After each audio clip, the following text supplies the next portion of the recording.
Hello, welcome to Rockton's webinar today.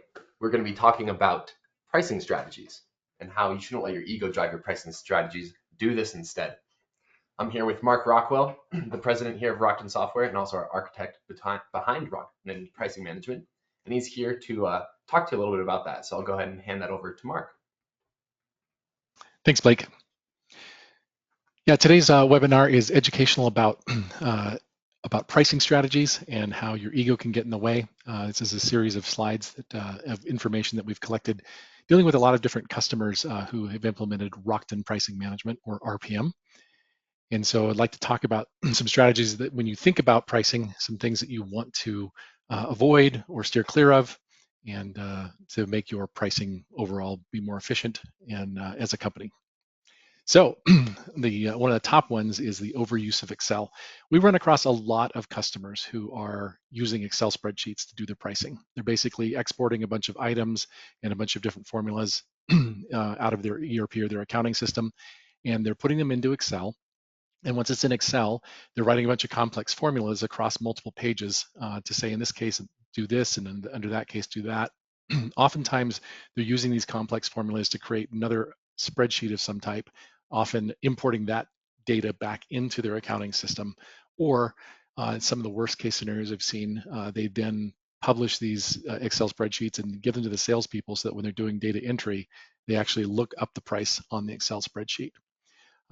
It's incredibly inefficient and it's prone to a lot of errors. One is that the Excel spreadsheets, who's in control of them? Usually it's just one or two people who know how the spreadsheet works because they're Excel gurus. They know where all the formulas are, and if they go on vacation or they leave the company, it's hard to figure out, hey, how do I update that spreadsheet, or who's in charge of that? Furthermore, you don't have security over it. When you are publishing all of your pricing for all of your company into an Excel spreadsheet, and it's in an email or being passed around, it can be intercepted by pretty much anyone. You don't know where those copies are. And then also maintaining the different history versions of that. Who's got the most current spreadsheet? So those are all problems that are happening that we see with using Excel. We highly advise that you try to get out of Excel hell, as we call it, and make your pricing be set up and configured so that it automatically gives you the right price for the right customer, the right item, the right date at the right time, just as through normal data entry, and gives that information to you robustly and it's accurate. By using, for instance, RPM to configure all of your pricing, you don't have these spreadsheets. You don't have to worry about people losing that information or having to jockey around with these complex spreadsheets or formulas. You just get the right information at the right time for any ERP system or accounting system that you're using.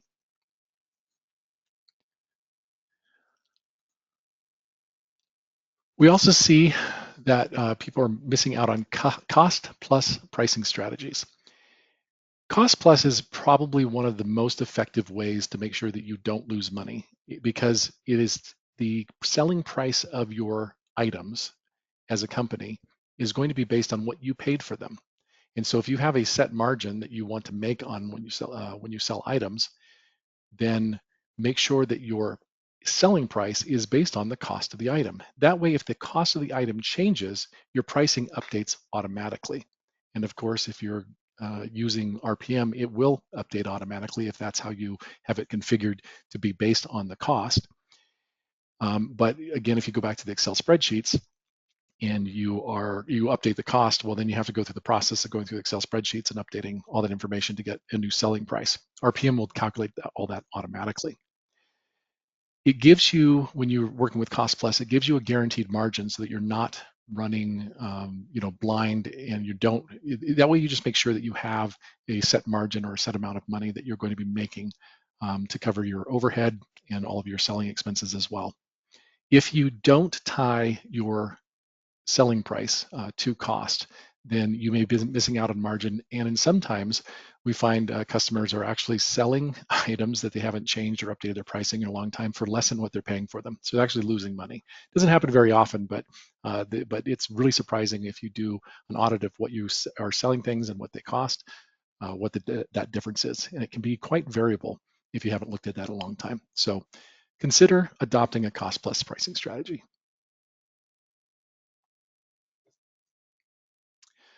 Loss leaders are a really good tactic for increasing sales. You'll see this in grocery stores, on end caps at grocery store. I know when I was in high school, I used to work at Safeway, and boy, I got in trouble if I didn't stock that end shelf, because those loss leaders, while they are typically underpriced or at a very, very low margin, people buy those, and those loss leader type things entice people to buy associated things with them. There's a lot of psychology that goes into that. So it's useful to take a look at your whole offering of your company, of the different items that you offer, and think about loss leaders, and think about what goes with them where you can make up that margin for that loss leader by increasing the margin on certain other items. With RPM, you can certainly take certain items and say, hey, I only want a 30% margin on these loss leaders, but I want a 50% margin on the rest of things. And you can make those variable based on different item classes or ways that you slice and dice your item groupings. And those can all be automated based on cost or however you want to configure the starting price as well. But consider loss leaders because they are psychologically effective in producing more sales for your organization.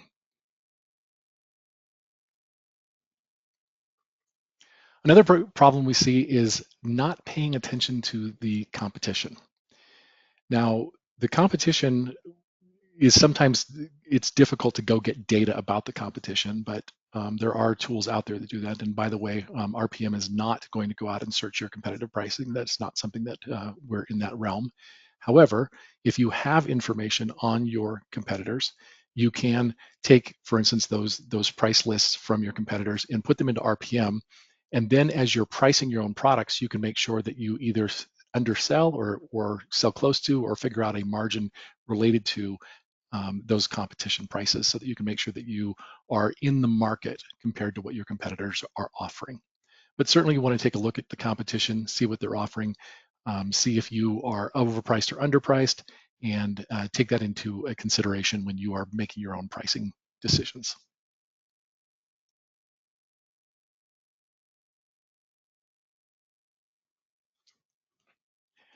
When we engage people who implement Rockton Pricing Management, it is amazing how many exceptions there are.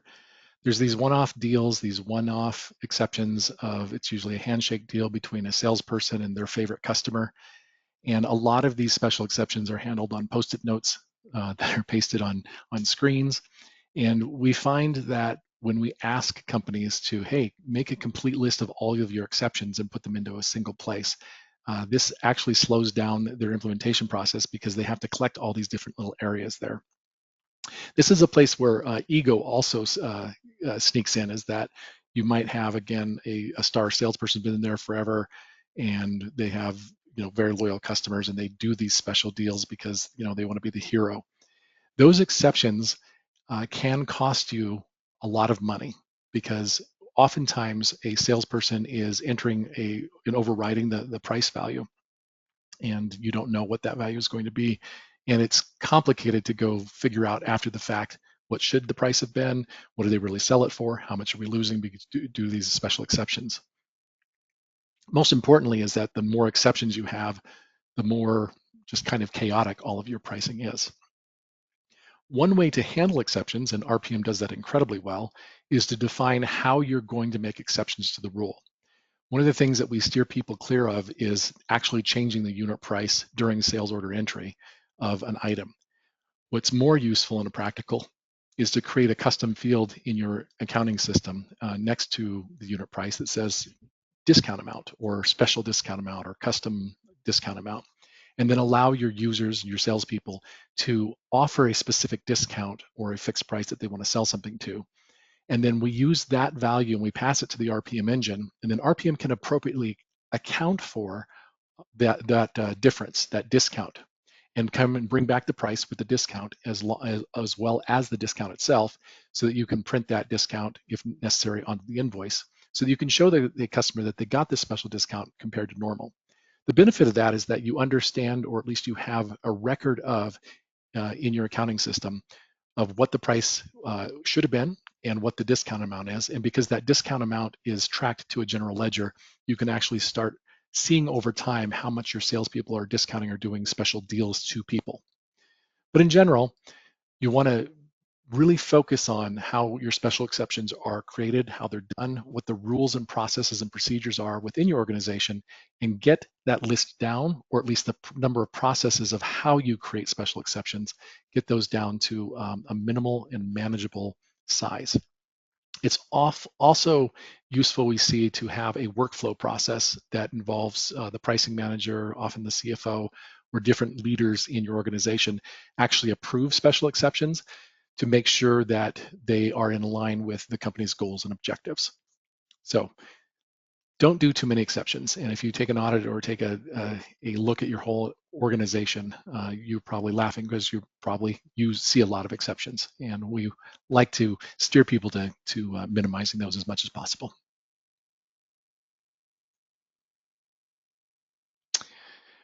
Price grouping is a fantastic way to simplify your pricing strategies.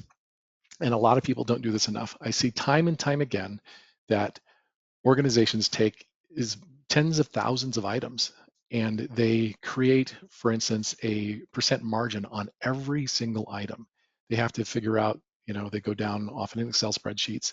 They say, oh yeah, this item, I want it to be at 30% margin, this one at 31, this one at 37.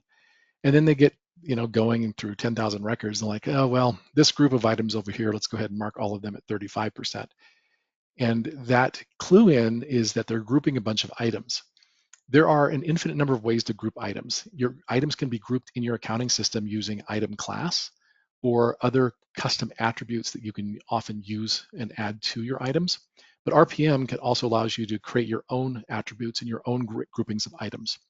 I highly encourage that you put your items into groupings. So for instance, if your item list was all entirely a grocery store, which has thousands and thousands of items, tens of thousands of items, then you might want to divide them into meat and dairy and condiments, for instance.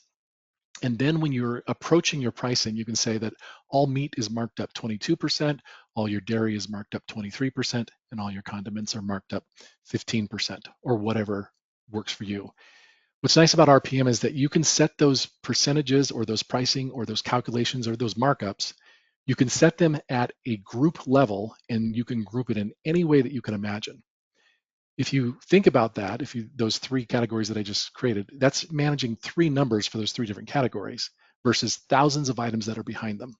That way, when you are changing a calculation of, say, your condiments, and you change that to a different margin, you change that one number and it affects all of those items automatically. So the importance of grouping your items into categories or groups that make sense to you, and then pricing according to the group and applying rules at a group level can really save a lot of time and hassle.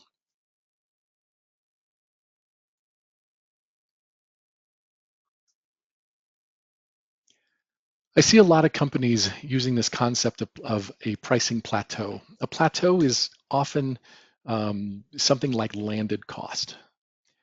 A lot of times we have costs of items and then the cost that and the extra fees that it costs to have those items shipped to you, handled, unpacked, put on the shelf, or even packaged, creates a landed cost of how much it costs to actually get the product into your warehouse.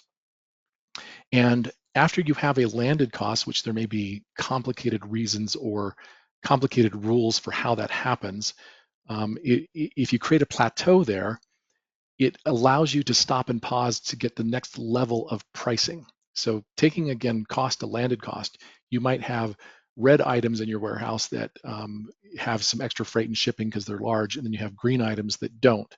And you can create rules and types of configurations so that to get to landed cost, there's many paths depending on how you group your items, your customers, and whatever you're working on.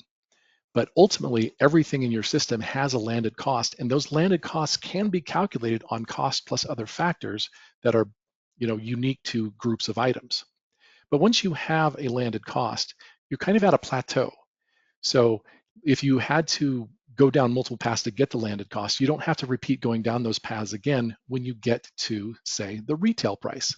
The retail price may be your landed cost plus 50% for purple items and 40% for blue items, for instance.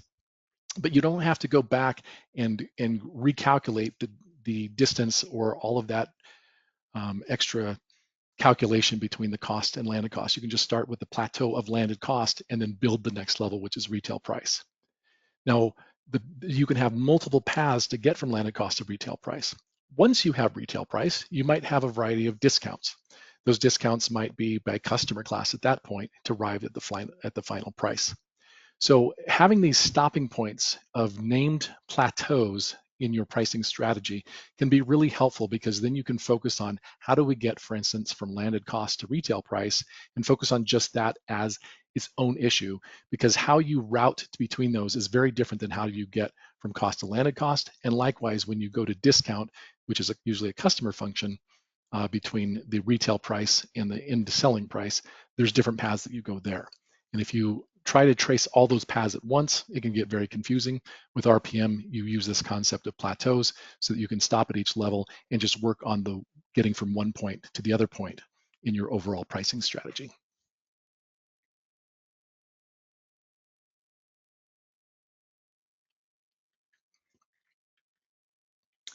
I get really frustrated when I see customers who have discounts, markdowns that are absolute dollar amounts, or absolute currency amounts, I should say, because we are multi-currency.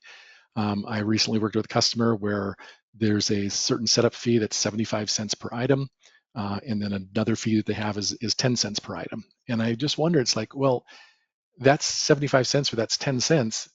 What value is that markup or that fee going to be 20 years from now? Well, 20 years from now, 10 cents and 75 cents is going to be worth a whole lot, different amount of money. So I highly recommend that as you're putting your pricing strategy together, that you use percentages, because if you have a fee that's 1/2 of 1%, then that 1/2 of 1%, once you set it, you'll never have to change it again. So as your costs change, or your overall sell price or your retail price, as those prices change, these calculations that are based on it, be it markdowns or markups or discounts, if they're percentage based, they stay in line with the time as times change. And there's a lot less maintenance and a lot less frustration of checking your margins and things versus using specific absolute dollar amounts or absolute currency amounts. So if you have anything in your paradigm of pricing, in your strategy, that is using absolute values of numerical values, consider changing those to percentages. It will save you in the long run.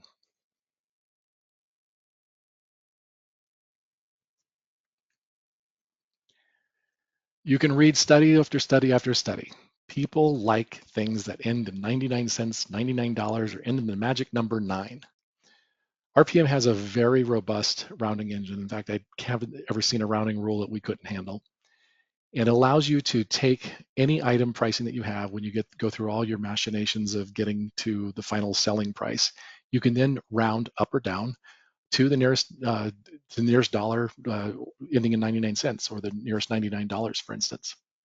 You may have noticed, if you're a huge fan of Costco, I am a huge Costco fan, that when they discontinue items out on the floor, they end in 77 cents for some reason. So you can actually spot some really good deals if the price ends in 77 cents. But if you go through Costco, everything ends in 9, usually 99 cents.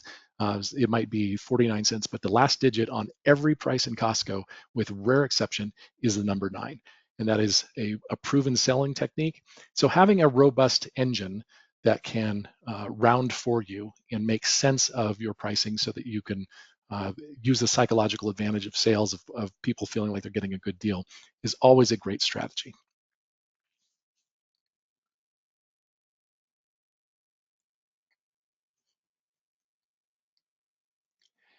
Next is setting a minimum price.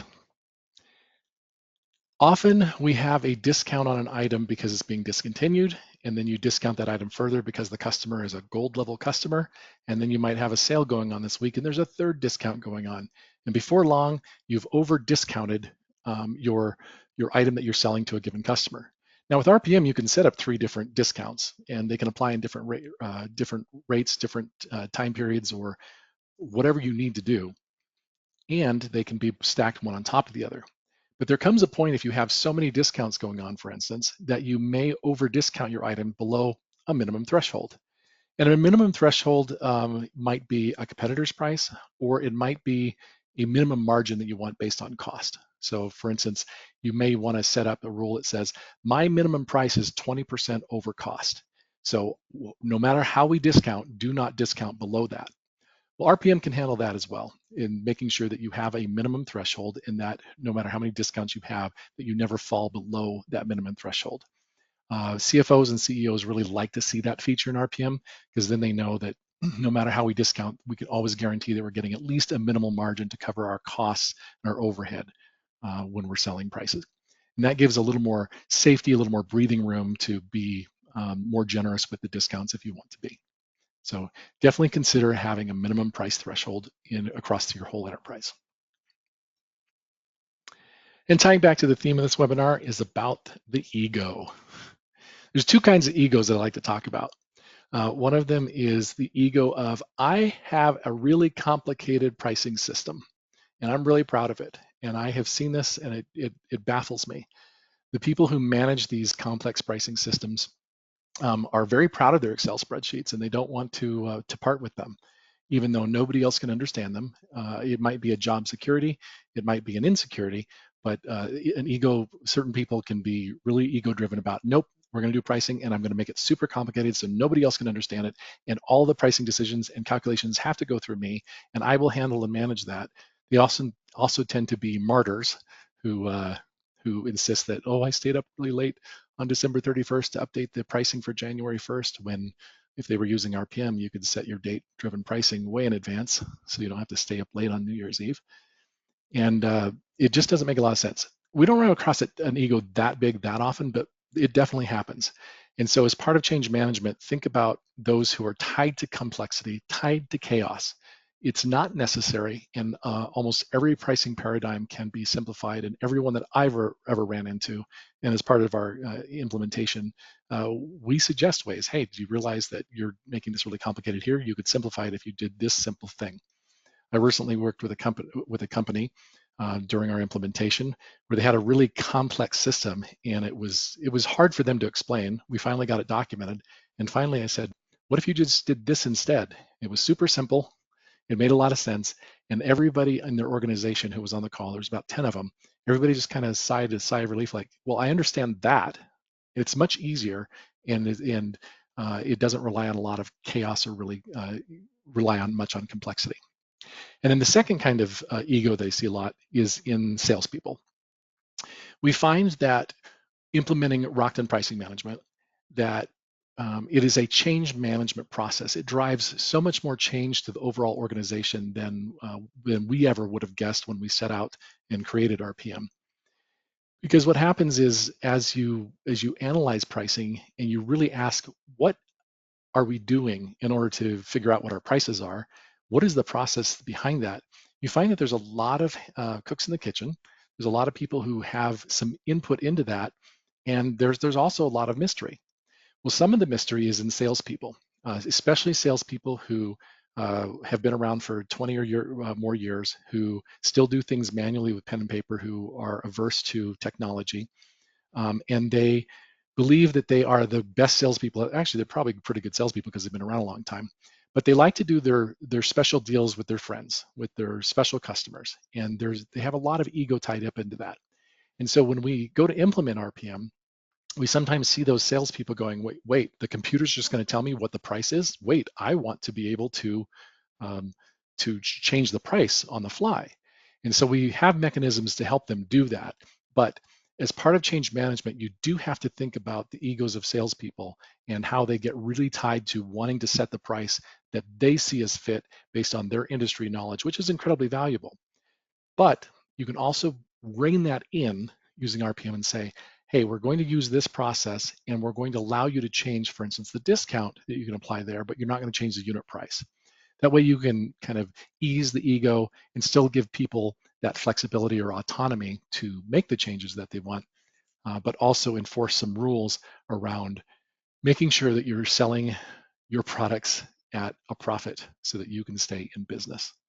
So those are a couple of places where we see ego, and we suggest that you don't let ego get in the way of a sound pricing strategy for running your business. All right, that's the finish of our webinar for today. Hope you found those topics helpful. We see a lot of things with a bunch of different customers. If you ever want to have a candid conversation about the complexity of your pricing, please reach out to any of us here at Rockton. Happy to have a conversation with you. Back to you, Blake. Yeah, well, thanks for that, Mark. Be sure to sign up and register for our upcoming series. We have a couple more webinars we're going to be doing, including on April 16th and April 23rd at the same time, 12 Mountain Standard. So be sure to register for those. You can check that out on the Rockton Software website. But yeah, that's all we have for you. Be sure to join us next time. And thanks so much for joining us today. Have a great rest of your day. Thank you. Bye-bye.